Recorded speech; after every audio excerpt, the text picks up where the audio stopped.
Danny, it's good to see you, man. I'm going to beat you the next time we play a tournament together. Yeah, I know. It'll be really good to beat your.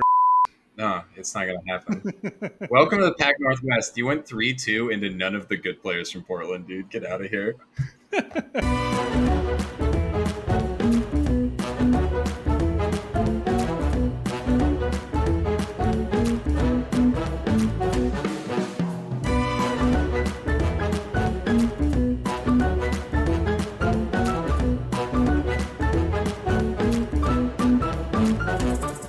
From Alaska, Grim After Dark, starring John and Danny.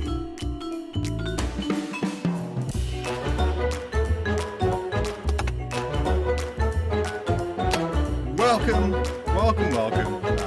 yet another Grim After Dark, the Frontline Gaming Network's weekly interview show, where we hit the high points of the last week in the Warhammer community and talk to the best players and content creators about the thing we all love, Warhammer, with a really fancy Zoom this week. So I really appreciate that. Thanks, producer. This week, the Lore Bros are back. Well, sort of. Tanner returns, sans TayLORE, to talk to us about Hammer and Bolter, one of two new series available exclusively on Warhammer Plus, and a non sort of like an individual story per episode, I guess, would be the proper words to use. So we're going to talk about the first 3 episodes of Hammer and Bolter with Tanner, which we're super excited for. My co-host today needs some introduction. He's a MacGyver in the bedroom, and the fact he combines a lot of random parts together to just make amazing IKEA quality furniture. He is the master of the Mechanicus.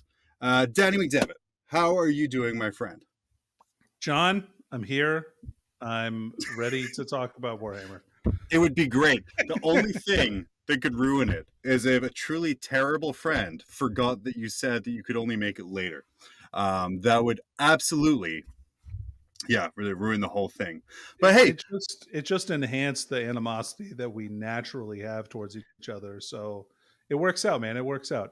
It truly is our natural animosity that gets people tuning in week after week. So that's quite fantastic. Daddy, I want to pull you in to talk about a picture of a very controversial subject, as I absolutely silenced my phone. Very controversial subject we have here on the show. The hype train is building. The word's getting around. Black Templars are awful. I think we're going to cover this just right off the bat here. This week, they previewed the brand new Primerified High Marshal HerBERT. A very popular miniature here. Everyone seems to love him, but I want to point out 1 or 2 very small details that I noticed. One, he is so weak that he needs a servitor with a cloth to push the sword in his enemy's forehead. Truly. I thought that he might be the servitor might be removing fingerprints from the sword so that he couldn't be held accountable for the murder of that poor orc. For when that heretical inquisitor comes along, it's just like, right. Did you murder this orc? No. Check my sword. Check my sword. No fingerprints. This sword's been wiped clean. Law school has changed your perception of things. I know. Also, something else I want to point out, he can't even shoot his own gun. He has a slave to do it, so he can hold a lamp due to what I can only imagine is a fear of the dark. Because, again, if you were to have like a melt-a-gun with a bolter, wouldn't you want to hold it and kind of be like, this is a gun, I can fire it? That's fair, John. I thought it was just because he had squinty-ass eyes, like he couldn't see anything. Yeah. So and what's that? Dude, look at him. What's that right above his squinty-ass eyes is his beautiful tiara, which he insists on wearing in every battle. He is a beautiful, perfect princess, and the most unique and greatest character to lead a chapter such as the Black Templars. A man who is just a poser. And then, chat, innocent until proven guilty in an orc court of law, which I can only assume would be a raucous event. It's the worst. Hey, also, something I thought about too. They announced the new Black Templar set, with like the mixed squad. Do you know there's a thing as a Primaris Scout now? That's right. It's actually, John, it's called a Primaris Neophyte. Can you imagine, as I pretend to hammer only, because I get very passionate about this thing here. Can You're imagine? A passionate man, John. I am. I've heard you make many a passionate shout. Can you imagine if you are a Primaris, stolen as a child, experimented on, all these implants, put in a tube where they hypno train you for years, being part of the B team that are hypno trained for like half that time, then pulled out early so that they can be neophyte scouts and learn more on the actual field of battle. That just seems like a really poor training system. Yeah, I mean, I think they need probably some more time in the incubator. That's probably why they only have 4+ saves.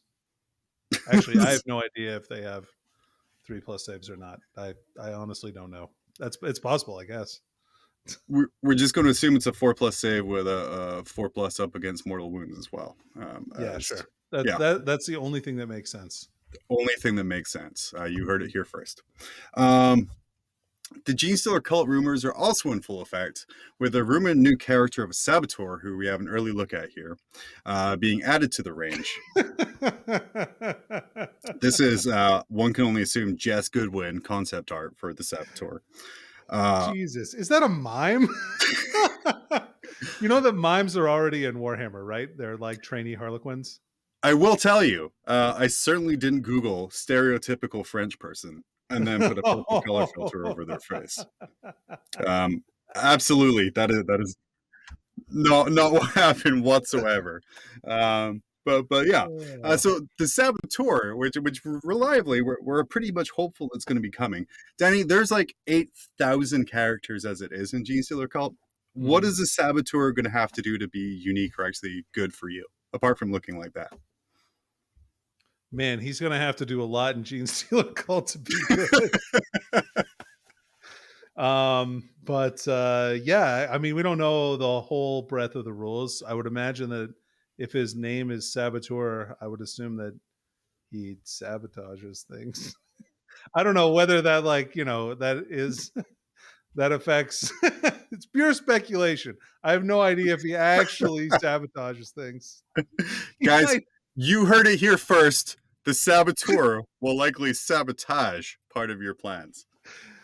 It's true, John. True. Maybe he'll affect strategic reserves, or maybe he'll be able to blow up a building. Who knows? Could be anything. Could be Hans Gruber. He could be just. If he's on the top floor of a ruin, he automatically falls off and dies. Maybe. Yeah, once he gets to the top level of a ruin, he's got to take a check every turn. Yeah, otherwise, but if he does fall off on a 2+, he shoots his clip into the nearest good guy. Damn. Yeah, we got a lot more mileage out of that picture than I thought when I finished it. I'm going to be real honest with you on that one. I really wish that there was a baguette involved in that picture, just to really hit the stereotype right on the nose.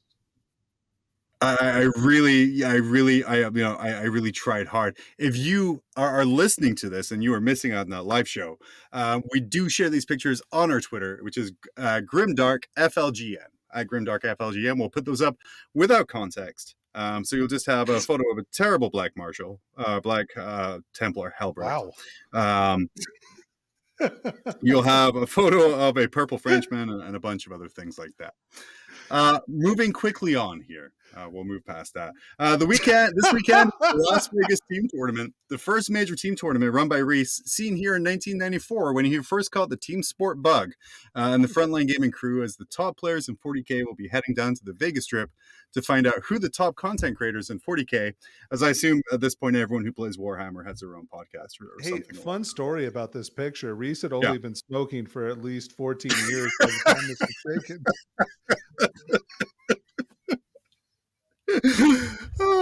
Daddy. Just kidding, Reese. Teams is such a unique event. It is. What, in your opinion, makes a great team? What kind of components do you have to have? Because there has to be at least 3 teams out there who are like, oh no, what are we going to do this weekend? Well, traditionally, as you know, a team is made up of 3 different types of members. You have the face, the muscle, and the wild card. So if there's 5 members, I'm not sure what the other 2 people are going to be doing. I imagine some kind of combination of face and muscle or muscle and wild card. Oh, that's terrifying. No, thank God. But who knows? The camera isn't good enough to catch up the tears. So yeah, face muscle wildcard. Tag yourself. I want you guys to post pictures of yourself at the Las Vegas team tournament this weekend, and tag yourself either face muscle wildcard, so we know exactly who we're dealing with when it comes to those results. Because there's definitely no brain in 40K. That's big fair, and has several different meanings in several different countries. Hey, Aaron Dembski Bowden watch. Oh man, poor guy. He'd be tweeting again, but that gentleman, he keeps tweeting out some really good things. Turns out Magnus did do something wrong. And the weirdest part of the Siege of Terror meetings is that he actually had to email a list of all the things Magnus actually did wrong. Which means, canonically, and Danny, I know you hate Thousand Sons and Night Lords, so this is right up your alley on this one here. True. My least favorite Chaos factions. Yeah. Psych. This is an opposite day, John. Those are my favorites. Dang it. Lawyered. So he has an electronic list of everything that Magnus has done wrong. Danny, you're a Thousand Sons aficionado. What would you say are some things that Magnus did wrong? John, like it's in the title. Nothing. He did nothing wrong. The list probably that Aaron sent was just a blank email And with a a subject line. No, he keeps those to himself. He's like, I imagine he's like some kind of dick pic dragon where he's just kind of sitting on his hoard of pics. That's how he knows he has a really good book. When he releases a book, if he gets like 60 to 80, he's like, yeah, that was a really good release. The idea of him getting 60 to 80 pictures of penises because he releases a good book is just wow. Yeah. As long as he and then he has to go release Nemesis so that, he gets less. I like that joke. That was good. Yeah, I mean, you tried, John. I'm proud of you. Dude, I try every week so much, and I'm being very conscious not to smash the table here. So I'm smashing the fake table in front of here. Danny, why don't you take us through and introduce our guest and kind of what we're going to be talking about today? All right. So today we have him, the one, the only, you know him as HerBERT. He's got one eye in the future and one eye on Black Library, reading all of their books, including some really terrible ones that he has yet to send me. And we've got Tanner tonight to talk about the Hammer and Bolter. And I just have to do this real quick for Tyler's benefit here. It's Tanner HerBERT, not Tanner HerBERT. Yep. Yeah. Hi, I'm Tanner HerBERT. Thanks for having me, guys. I also, as a recent Mob Rules listener, found out I'm also a Danny. I almost became a Danny recently. Buddy, on the style guide right here. You're not allowed to mention Mob Rules. Both my apologies, form, friends. YouTube forum or Patreon forum.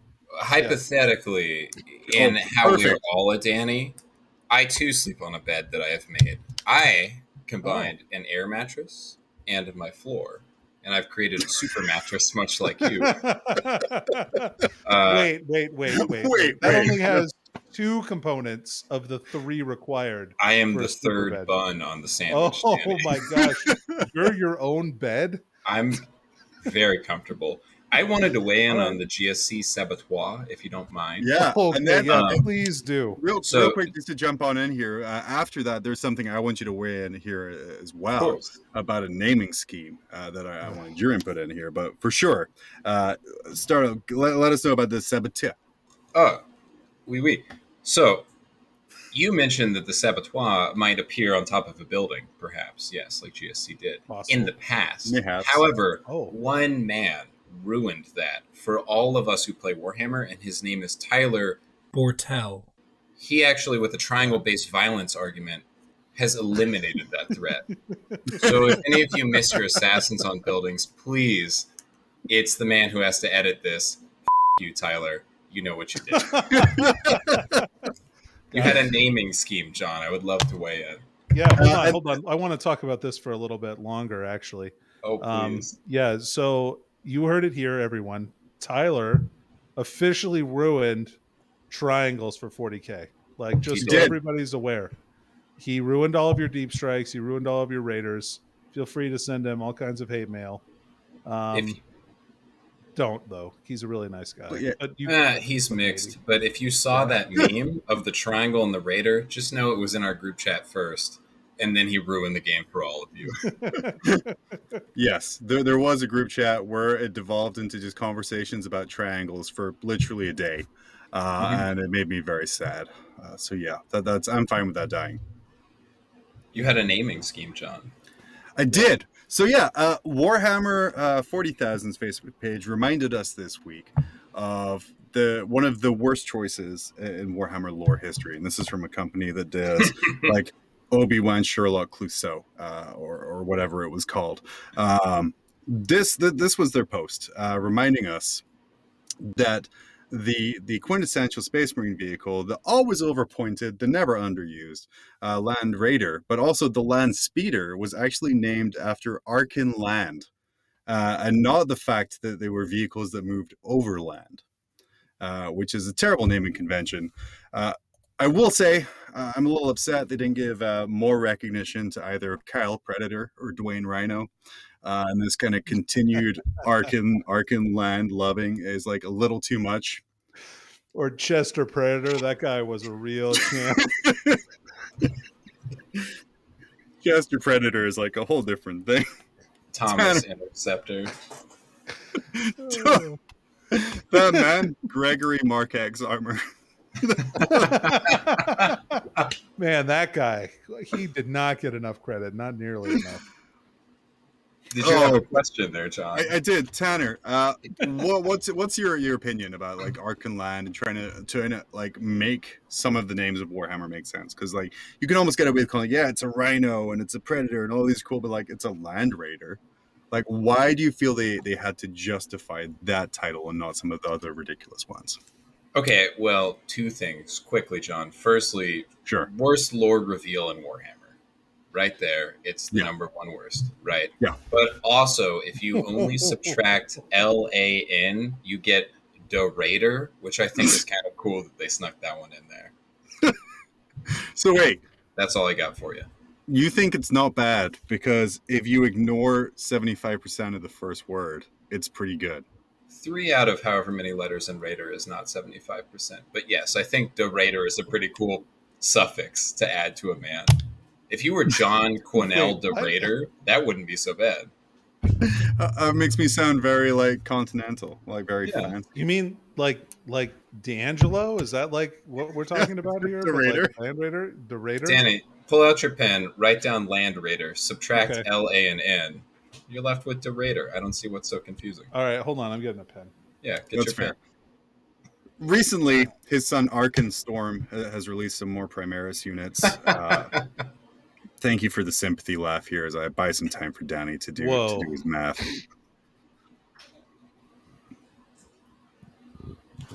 Yeah. Yeah. Perfect. Love it. Good times. So, moving on, as Danny does fantastic math here, and I stop hitting the table with the sheer excitement of all of the great tech priests of the Warhammer world and the bizarre naming conventions that we have.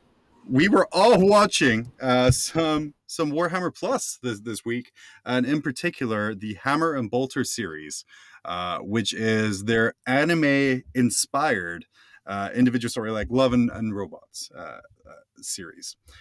Guys, what were sort of we're going to go like episode by episode to kind of talk about the story in between, but after watching sort of all three, what's your overall thoughts of this concept as a series? We'll start with Tanner here. Okay, great. 40K is anime now. It's fucking awesome. I don't know what else to tell you, John. I'm a huge fan. I grew up watching Samurai Jack. That was pretty cool. I graduated to whatever your favorite anime is, Code Geass or what have you. That was pretty cool. And now we have Games Workshop on Warhammer Plus making our very own Warhammer anime. I'm a huge fan. I loved it. I love number 1. I love number 3. Number 2 was very atmospheric. I'm sure we can do details. That's perfect. And then Danny, what was your sort of overall takeaway about the Hammer and Bolter series? I was excited that I got to see some Warhammer stuff that was animated. Love it. That's great. Because I will say, like, the last thing we watched together that was Warhammer and animated was the Ultramarine movie. Yeah, do you remember that? Jesus. I try not to. It was very painful. I just like to point out how drunk we had to get to really like watch that like in a meaningful way. That actually happened. We filmed that. We did film that, which was how far we've come in such a short time. Yeah, you should apologize. What we're gonna say is, we're gonna start with episode 1, Death's Hand. My favorite thing about this before moving on was we get to see little individual stories from across the Warhammer universe. And what I really like about it is Space Marines or Astartes have not played a significant role in the majority of these stories. So it's no bolter porn. It's no kind of like heroes come in to save the day and charge. It's little intimate, unique stories about little corners of the 40K universe, and none more so than Death's Hand, the first episode, right, Tanner? Strongly agree, John. Strongly agree. Death's Hand. Can I give a little TayLORE-esque summary? Please do. That's why I threw it to you quite so expertly. Boy. This opens with an Inquisitor who's clearly a f***ing radical. There's no way about it. He's bald. He looks like Kratos from God of War. He loves magic. He's a space wizard, if you will. Taylor's favorite kind of character, so he would be a huge fan. Yeah. Middle name's Kaon. Middle name Kaon. First name Kiyamaro. Big Last question name? mark. Last name Quennell, the Land Raider. He loves trading cards. He loves trading cards like many of us did when we were young. And yeah, for sure. That's not cool with the Imperium, dude. It's not cool at all. And the rest of this 18 excellent minutes is basically the Imperium being not cool with him. I don't know. Well, Danny, and you can kind of give some more insight in this as well. What I loved about this is the fact that the trading cards are both simultaneously not cool and also very cool at the same time. Yeah, they are. John, look, the Imperium obviously is upset. They got a bad trade one time. They lost the Siobhan dragon that they just pulled out of. Like, but Shivan. I don't know, whatever. The dragon that they pulled out of there. Yeah, they traded it for a bent foil blue eyes white dragon. They got an ATOG. They weren't happy about it. And that's basically the end of that story. So they outlawed all trading card and collectible card games in the Imperium because of that. Not only did they outlaw it, Kiyamaro, every time he gets destroyed in a trade, he kills the guy who traded with him. Just straight up murders him, yeah. Dude, he flamers him, he bolters him. It's a problem. It is a problem. So we get the intro is this really cool blind seer almost kind of giving this reading and kind of explaining the Emperor's Tarot as it's laid out in front of him. Super atmospheric. It's a great introduction to the setting as a whole. It was a little cringy when his eyes started bleeding when the third card kind of got turned over. Like I was like, oh, really? If it's going to make your eyes bleed, you're going to do that there. One of my favorite lines for the episode though was when he was like, the Imperium won't remember your deeds, but I will. And then he just shoots him in the face. John, I hate to do the jump in I did on your last episode where you had me, but actually that blind man is likely an astropath blinded by the light of the Astronomicon. Is a side effect of being blinded by the Emperor's light just crying blood like a girl every few days? I don't think that's any weirder than any of the other 40K stuff that we like. That's John, how many girls have you been around? Because my experience is they don't cry out of their eyes. Let me tell you, too. And we're going to move quickly on. Okay. So yeah, he comes out this room after he shoots the guy, and we're like, well, he obviously didn't like his card reading. And then we meet one of his retinue who kind of comes up, and she's like, what did she say? What did he say? And he's like, the same as all the others. You're like, oh yeah. And this is where, like Tanner, like you were saying, like it was said to me that this guy is very radical, and not in like the Teenage Mutant Ninja Turtle way. He's not doing kickflips. Church way. Radical. Yeah, absolutely. Yeah. We're not talking Michelangelo here. We're talking straight up Raphael. And yeah. You're just coming in with like fire references for the last That's all I am. I'm like 80-90% references. how much I appreciate how it's sort of been. So yeah, the Inquisitor comes. He's like, yeah, burn everything, kill it all. A really nice visual cue in this thing is when they were burning everything down. The eye of the Inquisition was watching them do it.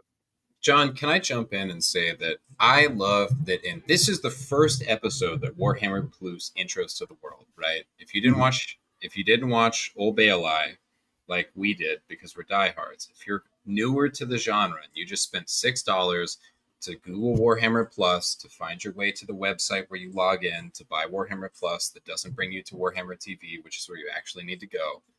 Say you're hypothetically someone who would do that. It's fair. The first thing that you see is within 1 minute, bald Inquisition men don't like magic, but they rely on it. Number 2, the Imperium loves to burn books. It's in the theme. It's dark. It's kind of unpleasant for us who are literate. Boy, is this going to be elaborated on in episode 2. But I love that they hammer that point home. Yeah. Opening shot. Yeah, that's for you. Absolutely. And then he's told, hey, you're being honored for being a great Inquisitor. And Danny, were you instantly like wary of this because he just committed murder and burned an entire library? No, dude, that's what Inquisitors do. Everyone probably thought he was pretty dope. Like, I mean, that's what you would expect them to do. I expect them just to shoot everybody in the head that sees them. You know, like, that's fair. You've seen me. It's time to go. Just strong Grey Knight energy on that one there. Yep. That's good. And then Tanner, take us along in this narrative journey. Great. Okay, John, it took me 3 watches to figure out who the cool girl with the scar and the sword was, but I believe there's a term. It's called interrogator. Danny, back to you. Yeah, yep. Yeah, it's like she an was apprentice Inquisitor. Nailed it. Yeah. Okay, I know because I wrote down the retinue, who we're going to see soon. The interrogator says, hey, Kiyamaro, your buddy from high school, Space High School, just showed up. They're bringing you to Terra to get promoted. And he says, son of a bitch stole my Curd-Ape. Saved by the Bell really went downhill after the college years. Sorry, yeah. It's a lot of magic references. Look, man, you're right on. You haven't been off base yet. She says, you're getting promoted. Your high school buddy shows up. We got to meet them in the cool, heavily windowed room on our spaceship. And he says, ready the retinue. They brought 4. We're bringing 4. +1. Reset his kill count. Let's get in there. And so they do. Let's jump on in there, because one thing is like, he's awakened this guy, reset his kill count. How of a design, and I apologize, HerBERT, how bad of a design do you have to make that you have a killer mutant cybernetic monster that just stops killing when it reaches a certain amount? It's like 500 is enough, 450. Like, if you forget to reset it halfway through a battle, is he just all of a sudden going to stop and scratch himself? John, you're talking... Go ahead, Danny. Go ahead. No, it's fine. Oh, I was going to say, you're talking about the space empire of man, whose primary technological invention is a giant flashlight in the psychic warp. Like, I don't know what do you expect from these guys? I do love that even though we said we were going to talk about Black Legion and we're going to save that specialness for when TayLORE can return next month, that we're still ragging on magic as being a powerful addition to the 40K universe. It's really touching. Let me hop in for a second. To the 40K universe. Yeah. If you came for Black Legion, we'll be back in a month. We're going to talk about Black Legion. Let me represent TayLORE briefly. My name's TayLORE. I read Black Legion Book 2, as you, viewer, have also done to keep up with us. It was filled with Kion Iskander, an excellent character, well-rounded, loved by his friends, who did a bunch of exciting adventures in space, assassin, wise counselor, overcoming difficult hurdles. All of that and more by being a very balanced space wizard will be here 1 month from now. So please tune in. Perfect. And if you like these books, we're going to be doing Cyphus Cain for the next one. So if you're an old head, break it out. It's going to be fun. If you're new to the game and you haven't read Cyphus Cain, welcome to the wholesome side of Warhammer. See you in 2 months. That does sound like TayLORE, because 1, you're not screaming. 2, you're not making sudden movements. And 3, you're making rational observations about psychers in the book. So I have no option but to believe what you have to say. Danny, this next interaction, how much did you love the Predator handshake? I mean, it was dope. Like, let's not discount it. Right? It was good. It was one of the highlights of the episode. Was it for you? for me, the fact they went up and did the "you son of a predator" handshake, and they did the same camera cut to it with the same angle, because that was a big highlight for me. It's in the style guide. The Predator's a great movie. It's true. It's got one of the cast that has the most muscle mass of any action movie. Carl Weathers. Yeah. Carl Weathers, Arnold Schwarzenegger, Jesse the Body Ventura, Jenny. It's even better. Oh man, have you seen him lately? I'm pretty sure he went vegan. He's very skinny. Anyway, this will all be covered in our Jesse the Body Ventura podcast. Coming up every Monday on the Frontline Gaming Network. We're released on Tuesday. Oh man. Everyone gathers together in, as Tanner said, a very large windowed room. The retinues meet up. Danny, what do you think of kind of how they set up this meeting between the Inquisitors? Well, the new Inquisitors retinue just looks like they look like a bunch of investigators. Like they don't seem like they're quite as combat tooled as was it Kiyamaru? Kiyamaru. Yeah, as Kiyamaru's retinue, who seems like, I mean, they're ready for a fight. I mean, he basically told them they were going to fight, probably. Yeah, they were interesting. There's like a catechin. There's a scribe. There's like maybe some kind of a psyker, I think. There's an Arbites as well. Oh yeah, that's right. There is an Arbites. Yeah. So. Yeah. Tanner, what was your take on the Red News and kind of the breakup between them there? Can I say I thought the Predator handshake was an excellent part to intro this scene? My guy. You sure can. 100 years since we drank Amasek as college buddies in the Inquisitorial dorm room. It's good to see you. And I just imagine it like Top Gun, where it's like Inquisitorial volleyball as well. It's very exciting. Do you think they slap asses in Inquisition school in the Skull of Virginia? That's heresy, man. Heresy. Absolutely not. Yeah, they don't seem I feel like they clap cheeks. Yeah, okay. Whatever. Kiyamaru claps cheeks in this scene, Danny. For sure. He does. I really liked that they had one line of your favorite genre, the heist novel, where they're like, "You son of a it's good to see you." And then the next line was, "You came onto my ship just to investigate. You promoted me as a ploy." And then he says it and he shoots one of the other guy's retinue in the face, which is the second shot in the face by a bolt pistol in like 4 minutes, which is pretty hype. It's his style. It is his style. Yeah. It's in his style guide.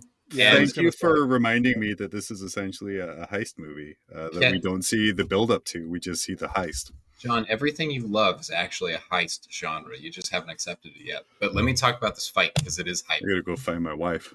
Okay, he starts a fight. They have a sword fight. It's not very exciting because one guy's in golden power armor and one guy is wearing a cool coat.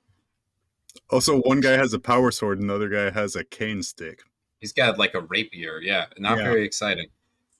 Kiyamaru's retinue destroys the other retinue. They shoot at a scribe who dodges out of the way a couple times, which is actually foreshadowing because if you watch for 20 more seconds, that scribe morphs into a Calidus assassin. And the music changes, and it's what very I super liked about that was that every other member of the retinue was killed like one shot, one kill, like direct hits and everything. But the old psyker weird lady person dodged 3 separate shots. Yes, that if you watch it 3 times so that you can take a half page of notes, you'll notice that it's definitely in there. The Calidus assassin morphs out of the old scribe in a pretty metal moment, which. The scribe walked into a bunch of fire that was next to him, catches on fire, and Kiyamaru's retinue was like, "Oh my god, he just caught himself on fire on purpose. What could be coming? Oh, it's Calidus assassin." And that's when my favorite part of this whole episode occurs, which is you realize it's 40K is now anime, because that Calidus assassin has a bunch of cool, like, runs really fast, dodges all the bullets, jumps really high, dodges all the bullets, slices Kiyamaru's Eldar Ranger bodyguard, where there's a little bit of hinting that he loves the Eldar, as all good radicals do, in half. And my girlfriend's friend who was watching with this went, "Oh, that was pretty gory." So that's a good hit. This is not pulling back the Grimdark. Like, we are not doing children's cartoons here. They got Can somebody help me with the Samurai Jack animator's name? They got Gendy that Tarkovsky. guy. Very nice. Gendy Tarkovsky plus whoever your favorite anime animator is. They combine them together, and that's what we get to present to the world as Warhammer now. And it's pretty awesome. I Danny, got really... Yeah, I was going to say, Danny, I know I got really big kind of Fist of the North Star vibes from the animation style and the fighting and everything. What was your take on it? Yeah, that's a good way to look at it. Yeah, or maybe like Yu Yu Hakusho kind of stuff. Like, but those are all kind of pretty close to that kind of era. But yeah, no, it was super dope. And seeing her take apart like the combat servitor guy was super rad. I love the part where they release the mutant. They've reset the kill count. He's in. He's in no danger of maxing out at any time, especially because it's only 4. His kill count is 3. He can count to orc numbers. It's okay. He cuts a Catachan in half. That was pretty hype. Then he punches a guy into 7 distinct pieces of meat, and that was pretty cool too. And then he gets stabbed by a Calidus assassin, and the interrogator says something. Which is actually, it's a literary reference. It's to a Dan Abnett book. They're referencing Glossia, which is like an inquisitorial code language. Mm-hmm. And they say, something, the sun arrives over the dusky dawn at the end of night. And that mutant explodes. And that's our scene cut. And it's pretty hype. Storyboard. That's it. They were like, this guy sucks so much, he can only count to 4 for his kill count, and he's a bomb. But you got to have a 5th on the retinue squad. You did also miss out, though, that he did curb stomp the other Inquisitor. You're right. I didn't notice that till the 3rd watch. He kicked his friend in the face with a power armor boot. That was the not very chill move. It's not going to end up really well. Yeah, it was a complete reversal of the Predator handshake and just in poor taste whatsoever. But we transition, smash cut to interrogation room, where we have our Inquisitor sitting in this cell with the Calidus assassin sort of handcuffed, unmasked, which I will say, I was surprised that red hair is real hair and not just a part of the outfit. I actually want to make a sincere comment right here. I really do like the animation style. It's very cool. I'm referencing Samurai Jack because I love that art. The facial bone construction of everybody in this animation is very distinctive. Like our Kiyomaru Inquisitor, who's actually Kratos from God of War, has like 6 different layers to the bumps on his head because he's definitely a bad guy. And our Calidus assassin has a chin that is like 8 inches long because she is elegant and refined. And I like that they're dramatic about it. It's really cool. More bones means more bad. Yeah, 40K is an aesthetic. And they do a good job with this, even if we're memeing on it. Like it really does convey the setting in a relatable way. Sorry, Danny, so we're interrogating. She has like the biggest poop-eating grin on her face the whole time. They have like the special handcuffs, which means she can't change shape. And she was just like, I'm not here to kill you. Then proceeds to cut her hand in half. Yeah, that was pretty gory, John, when she did that. It was pretty tough, though. Like, that's a pretty boss move right there. It's like a real display of dominance to cut your own hand in half to make yourself look tough. Don't you think? With the line of, what was it? It's never the many, it's always the few or the one that topple empires. And she was just like really like badass the whole time she was there. What were your thoughts, Danny, on where this episode was going when we were kind of locked in that little room with the assassin and the Inquisitor? I mean, I thought that they were gonna like maybe have her escape and then kill him. But the twist was super dope. Like that was my favorite part of the whole episode by far. Because like, I don't know. And can I talk about the end scene? Do you want me to? Yeah. Yeah. All right. Heck yeah. You go on. The Vindicare shooting through the porthole in this epic space shot, like on like the outside of a spaceship to shoot the other spaceship. Like it was an absolutely insane shot, right? He drills it perfectly. And she's like, oh yeah, the whole point of this was just to get you here with me in this room in front of the window. And like, then she kind of ducks down and he just rails the dude. It was so great. That guy got like 360 no scope, like out of his mind. It was awesome. I will say that Vindicator was probably sitting on that hull of that spaceship for like a week and a half, 2 weeks, something like that. Yeah, maybe. He's like, okay, this is the plan, Calidus. Well, like, Megan, the Calidus assassin. Right? Okay, you're gonna go. You're gonna pretend to be an old woman. You're gonna dodge. You're gonna dodge 3 bullets. Then you're gonna transform. You're gonna murder everyone. This secret servitor will jump down. You're gonna kill him, but let the bomb explode you to when you can pretend to be knocked out to go to this room, which I'm sure there's only one cell in this entire ship. It is a heist movie. Damn it. Sorry, John. That's how it goes. It's a great genre. Get over it. I want to say, Danny, before the Inquisitor Kiyomaru gets sniped, there is a cool little sequence where the Inquisitor's like, I've broken everybody in the room, after she cuts her hand on the dagger. And she's like, well, you've been interested in the tarot cards. Can I tell you your tarot card future? And starts to lay them out, but then just tells him the story of how a Vindicator assassin is made. And as I was watching this with someone who had never been exposed to 40K, they were sitting there like the hands creeping up the face as that child is like taught to murder more and more and more people and get exponentially jackeder. I mean, Predator levels of swole at the end of that thing. Right. A lot of Predator references. Yeah, Predator is a great franchise. That part was a very cool part. Danny. Have you guys seen Predators? That's a terrible movie. Come on. Anyway. Okay. All right. Anyways, that was a cool lead up to him getting shot. And also, in that they're doing the whole, like, she moves her head, she flexes on the Inquisitor, she tells him a fake story, and he gets sniped. She then puts her hand up and her shackles get sniped as well. And then she walks out as the Inquisitor, and like all cool guys in an action movie, throws a grenade and leaves an explosion without looking back. And I thought that was a pretty good like flex at the end of that scene. I was a big fan all the way through. How many times do you guys think she's done that move of just throwing a grenade and not looked at the explosion? It's going to be pretty boring, I would assume, by that point in her career. They practiced that at the Assassinorum. That's part of the... you haven't read the book I've sent you yet, but they run on really big hamster wheels and they practice walking away from explosions. That's part of the Calidus thing. That's how they power the air conditioning for the unit. Yeah, that's canonical. So that was Death's Hand. A really great introduction and very atmospheric. If you guys have the chance, absolutely go out and check it out there. Episode 2, Tanner. This one, I think I talked to you earlier. I described this as a sound engineer's portfolio project. John, can I give you and the podcast listeners, shout out to my Hydro homies, a visual representation of my review of these 3 episodes? Yeah. This is my notes for episode 1. Yeah, those look concise.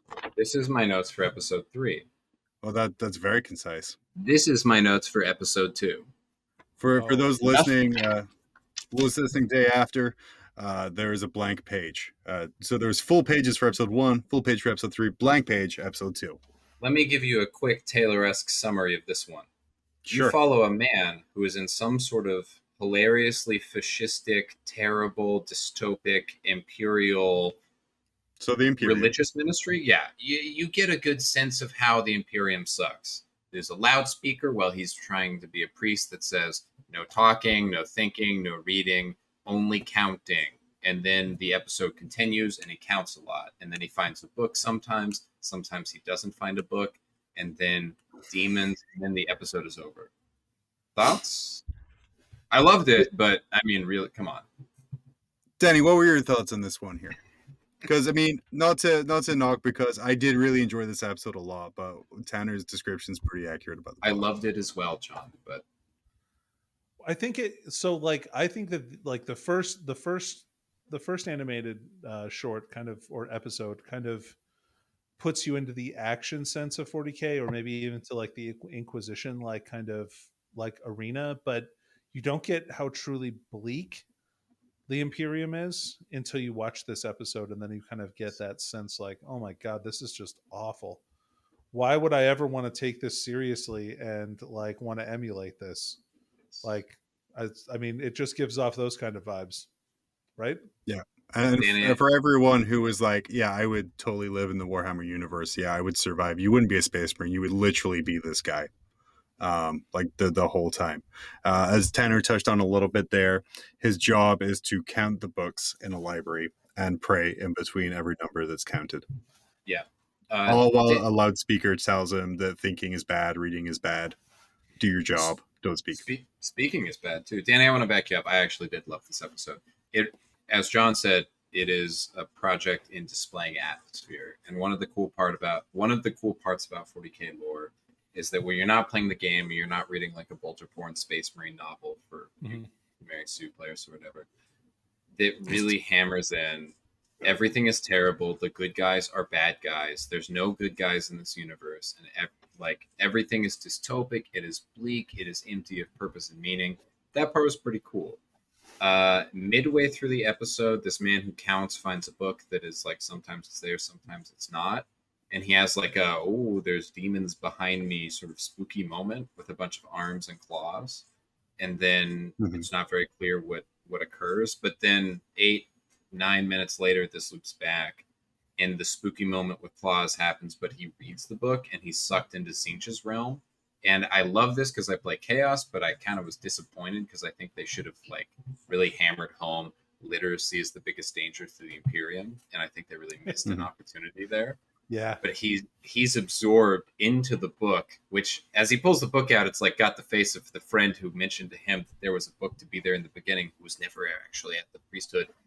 But the second time he gets sucked into the book, and then this deacon who's providing books to these preachers who are only literate enough to do damage to the Imperium, he hands them out these demonically tainted books. And that was pretty cool because Tzeentch is the changer of ways. He's a good god. He's like number 2 out of 4.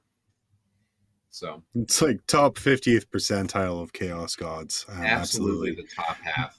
There's a couple things I noticed sort of in the second watching I didn't pick up on in the first, because I was surprised when they went demonic possession. I thought they were going more kind of everyday life in the Imperium and the drudgery of it all. The fact that the book that was missing was book number 9999 was very, I was like, oh, that's a Tzeentch thing. I know that's pretty cool. And then for me, it's a really great example of, you get these people like, well, you have these imperial worlds, they're on lockdown, or they're shrine worlds, or there's no way chaos could spread, or there's no way heresy could happen. And this is a really fantastic way of showing how easily it is to actually spread and influence chaos throughout. Like, Danny, do you think this is kind of like a common tag? Like I've always thought is like, I guess an organized meeting, like someone put up flyers or something, but this insidiousness was just really well done. Yeah, I agree with you. Sorry, was there a question that you wanted to ask? Like, no, I was just throwing it to you to talk about the episode a little bit. No. Asking a question to leave you flailing. Yeah, thank you, John. You're welcome. I do love to flail. It's one of my preferred movement methods. Yeah. But again, like I said, this super bleak look on the Imperium is it needs to be shown. Right, because I don't think there's been a moment other than maybe like some flash scenes in a book or something like that, or side scenes, like where it doesn't really matter, like where this stuff is actually discussed or like seen. And it's cool to see like exactly how awful and boring the Imperium actually can be. Yeah. Can I jump in on this one? Oh, go. Yeah. Danny, I totally agree. I'm torn because I want to talk about how much I agree that the bleakness of the Imperium should be emphasized. On the other hand, the fact that if you can read 9 5 times in a row, you become a demon book is a little bit of a bummer. But yeah, the opening and closing shots of this episode were actually really cool, right? Because they showed all of these priests all across these different worlds or different parts of the world, all reading from the same book. And they showed one reading of the first section, the second is reading the next, right? They're all presenting the same message. And then when they insert this demon book at the close of the episode, they replace the Emperor of Mankind with the Changer of Ways or whatever. And they show that like subtle, insidious nature that chaos brings. I hate to have this complaint, but like if you've read the book 1,000 times, don't you notice the change? You're like, oh, damn, it doesn't say the Emperor this time. Or are you that heretical that you're just reading, you're not comprehending? Good point, John. Based on the way Imperium sort of has. And just kind of wrap this up here, because I do want to save the majority of our leftover time for Old Baelai, the third and previewed one, which was quite phenomenal. No one noticed the fact that the High Priest or the High Librarian person had a bird arm. So the real way to stop chaos is sleeveless robes. Yes. So that is the only way to stop heresy in the Imperium. Literacy and long sleeves are the enemy. Yeah, much like the movie Predator, where long sleeves are heartily discouraged. Yeah, don't forget old Chester Predator. Chester Predator is a big believer in the sleeveless robe. It's the least heretical look out there. That Old Baelai. And a weak mustache, John. Wee. Episode 3, Old Baelai, is the beautiful tale of a runter talking to a couple of orc youths. I want to point out really quick that I love the fact that they used the term orc youth as a giant Gorkamorka fan. I love that was thrown in there. Talking about the legend of Commissar Yarrick and sort of how he came into that.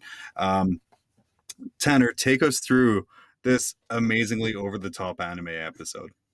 Oh, John. I was really hoping you'd throw it to me. Okay. You know I like to talk about structure rather than specifics. He talks to the orc youths, but more importantly is the presentation. Because he presents the story of Old Baelai, which is Yarrick, as a hype wrestling promo. JT McDowell, you should try and do better than this promo. He says, y'all need proper enemies. He says, Beakies is well hard. He says, Pointies is fast and well stabby, but you need a proper enemy. And it comes in with a sick metal riff when he begins the story. There are orc hieroglyphs falling all over the screen. It's like WWE and Games Workshop came together to do a double wrestling promo intro. And I love it because they were going to do like that tired orc cockney thing the whole way through. And that was going to be pretty rough. So I love how on the nose this is. Danny, we do both hate orc speak and orc speak in general. When it kind of first started up and you saw that it was going to be narrated by an orc, what were your thoughts? Oh, me? Okay, so I actually haven't seen this yet. So I'm really excited to hear about what you guys think of this. Oh, man. I didn't get a chance to watch it. Okay, Danny, I'm so hyped. Tanner, when you described it, I literally got goosebumps. I'm so excited to listen to this. Danny, I am not shitting you when I say orc hieroglyphs. You know how in the codex for fellow orc players, there's like 9 hieroglyphs, and they say this is how orcs write, right? They have 9 letters that are also words. They drop them all over the screen like you're playing Tetris to describe to the orc literate viewers what's going on in the story. So let me tell you the story. Obviously hasn't owned the 2nd edition Orc Codex, or they would know there was an awful lot more hieroglyphs than the 6 or 7. John, I'm half your age and half as literate in Orc writing. Okay. Okay. Describe the episode. Okay. These poor orc youths don't have proper enemies. They're trying to eat grots. They're not trying to fight cool heroes of the Imperium. So this guy lays down the law and he says, you need a proper enemy. You need to fight someone like Old Baelai, like Gazgul does. He describes the first time Gazgul and his crew land on Armageddon. And he says, I gotta say, they did this video that you didn't watch came out right before the Snake Bites Heavy Orc release. So they do a really good job of like, Gazgul sends out his toughest, most resilient snakebite orc warrior. And he's got a sick mohawk. You can buy him in the upcoming starter set. And this man runs up to Yarrick, and they have a cool little fight. Yarrick shoots at the orc dodges the bullets. He fights him with the chainsword. The orc's like, I'm a giant snakebite, no problem, bro. The orc snips off Yarrick's arm, so Yarrick kills him with the chainsword. He takes the claw, the first step in Yarrick's seminal journey to be becoming the coolest anti-orc Imperium hero. And then he makes all of the orcs in the entire WoW fail a morale check, and they all run back home. That's the first of the 3 arcs. John, correct me if I'm wrong. He holds up the claw, and he's like for like, you take my arm, I take yours. Who else wants to give me body parts? And the orcs all run away. What I love most about this part of the story is I believe we're using that unreliable narrator trope. I really don't feel that Yarrick had his arm cut off and then made this giant killer speech. I feel he very luckily killed an orc in combat. But again, this story is now just so seminal. Tanner, something I want to ask you. Do you imagine a live-action version of this, Yarrick being played by Nicolas Cage? Because I instantly saw Nicolas Cage. I think Nicolas Cage would do an excellent job. The part where he falls to his knees and holds up the stump of his arm would be like the highlight of the film. Man. And then when he yeah. I mean, Yarrick does scream, and it's a pretty pain to scream. So props to the voice actor. Predatory business practices keep us from knowing who that actor is, but whoever did that shout, you did a good, compelling job. The next part, Danny, is the second time Yarrick faces Ghazghkull. And this time, Yarrick goes after Ghazghkull. He chases his fleet down, and they show it to you on this like little display with a planet where the orcs are and some arrows representing Yarrick. It's actually really funny. And this, because it's being narrated by the runt herd, he says like Yarrick ran away, or Yarrick chased Ghazghkull, but Ghazghkull's both cunning and brutal, because we got two adjectives for orcs, right? Yep. It was a trap, and a bunch of orcs show up around Yarrick's fleet. It's big, angry arrows that are green. They defeat Yarrick. He's confronted by Ghazghkull. He's made a slave. John, can I just like speed through the slave rebellion? Go space. Yeah. Let's not. He leads a slave rebellion.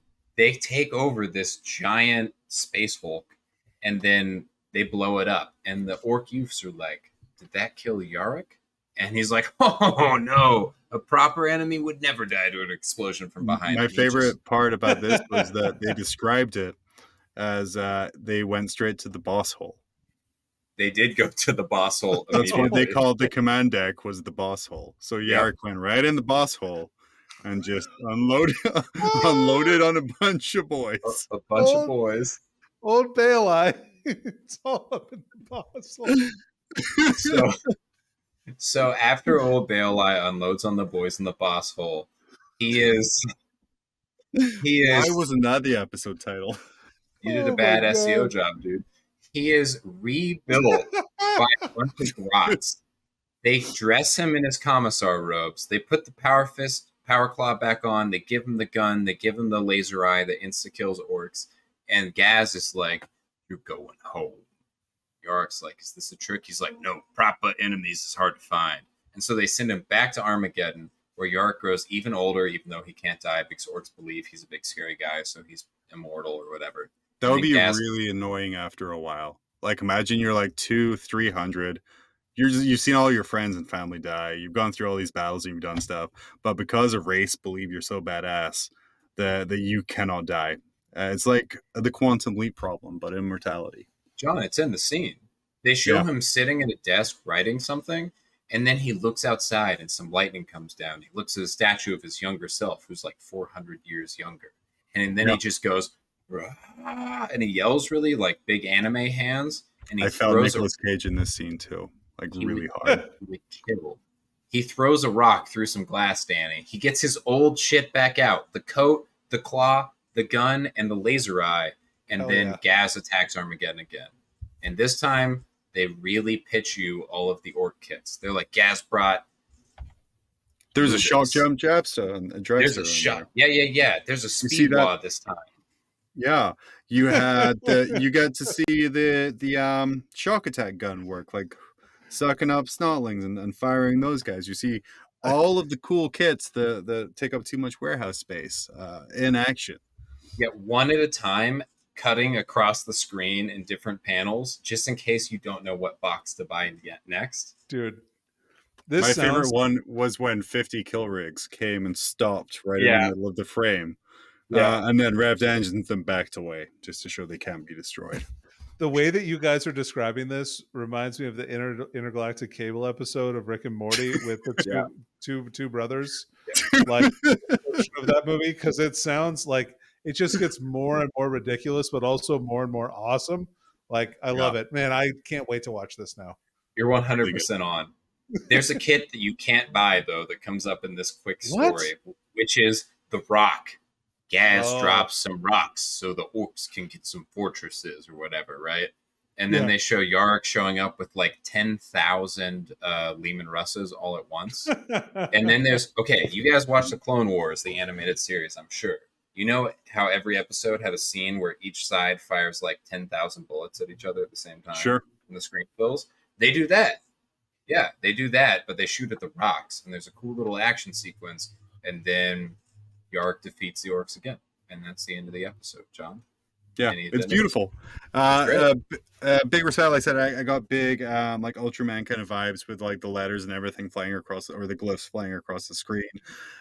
Each of the 3 different episodes we talked about had like a different anime influence that I could definitely see kind of going throughout it. I'm super excited to see how this goes on. I want to thank you guys. Danny, final thoughts on the 2 episodes that you watched there and kind of the quality of Hammer and Bolter? So like I wouldn't say that it's my favorite animation style. I think it's pretty good, but like it's not like as clean as like super professional stuff, but it's really good like content.